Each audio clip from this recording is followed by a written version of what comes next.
പതിറ്റാണ്ടുകൾക്ക് മുൻപാണ്. അന്ന് ഇന്ത്യൻ പ്രധാനമന്ത്രിയായിരുന്ന ജവഹർലാൽ നെഹ്റു ഒരു സൈനിക ക്യാമ്പ് സന്ദർശിക്കുന്ന വേളയിൽ ക്യാമ്പിന്റെ ഭാഗമായ മിലിറ്ററി ആശുപത്രിയിൽ ചികിത്സയിൽ കഴിയുന്ന പട്ടാളക്കാരെ കൂടി കാണാനും അവരെ അഭിവാദ്യം ചെയ്യാനും തീരുമാനിച്ചു. പ്രധാനമന്ത്രിയോട് ആരും സംസാരിക്കരുതെന്ന നിർദ്ദേശം സൈനികർക്കുണ്ടായിരുന്നു. ചികിത്സയിലുള്ള ഓരോ സൈനികരെയും സന്ദർശിച്ച് മുന്നോട്ടു പോയിക്കൊണ്ടിരിക്കുകയായിരുന്നു നെഹ്റു.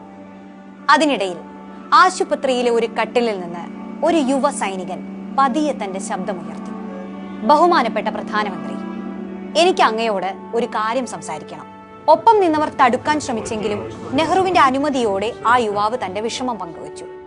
അസുഖബാധിതനായ എന്റെ കാലുകൾ മുറിച്ചു മാറ്റാൻ സൈനിക മേധാവികൾ ഏകപക്ഷീയമായി തീരുമാനിച്ചിരിക്കുകയാണ്. ഈ തീരുമാനത്തിന് എന്റെയോ എന്റെ കുടുംബത്തിന്റെയോ അനുമതിയില്ല. ഈ ശസ്ത്രക്രിയയിൽ നിന്ന് എന്നെ ഒഴിവാക്കി തരണം. അതുമൂലമുണ്ടാകുന്ന ഏത് അപകടത്തിനും ഞാൻ മാത്രമായിരിക്കും ഉത്തരവാദി. ഏറെ ധൈര്യത്തോടെയും ആത്മാഭിമാനത്തോടെയും സംസാരിച്ച ആ ചെറുപ്പക്കാരനെ സാഗൂതം നോക്കിക്കൊണ്ട് ജവഹർലാൽ നെഹ്റു കടന്നുപോയി.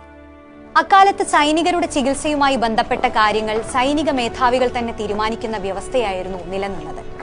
തിരിച്ചെത്തിയ ശേഷം നെഹ്റു ഒരു ഉത്തരവ് പുറപ്പെടുവിപ്പിച്ചു. സൈന്യത്തിൽ ഇത്തരം ഒരു തീരുമാനം എടുക്കുന്നതിന് മുൻപ് ഇനി രോഗിയുടെയോ രോഗിയുടെ ബന്ധുക്കളുടെയോ അഭിപ്രായം ആരാഞ്ഞിരിക്കണം. അങ്ങനെ നെഹ്റു വഴി രക്ഷപ്പെട്ട് കിട്ടിയ കാലുകളുമായി ആ യുവാവ് സൈനിക സേവനം അവസാനിപ്പിച്ച് നാട്ടിലേക്ക് മടങ്ങി.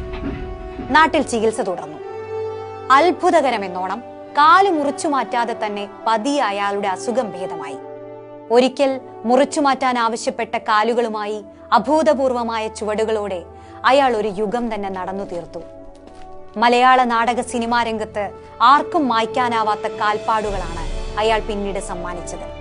പാലപ്പുറത്ത് വീട്ടിൽ സുരേന്ദ്രനാഥ തിലകൻ എന്ന ആ യുവാവ് പിൽക്കാലത്ത് ഇന്ത്യൻ സിനിമയിലെ തന്നെ തലയെടുപ്പുള്ള നടന്മാരിൽ ഒരാളായി മാറി.